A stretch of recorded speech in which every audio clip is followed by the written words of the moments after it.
السلام عليكم ورحمة الله وبركاته. waxaan kula wadaagi doonaa xigmada aan ku soo xulnay.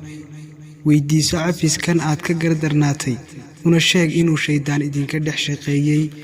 qari oo meel gaar ah ku qayd sir uu qof kugu amaanay una quful isaga mooyee cid kale yaanay kala furin.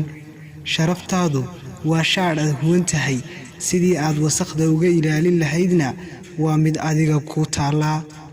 samee ugu yaraan wax kuu dhaweynaya wanaagga si aad in uga soo hadho dadka xunxun. waxaan la hadlayaa dadka u bareeray xumaanta.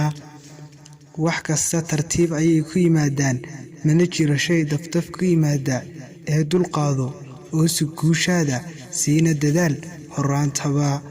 ka laabo indhahaaga qof walba intiisa xun, hana ilaawin inaad ugu naseexayso wanaagga adigoo si xigmadaysan ugu sheegaya qaldaloolooyinkiisa.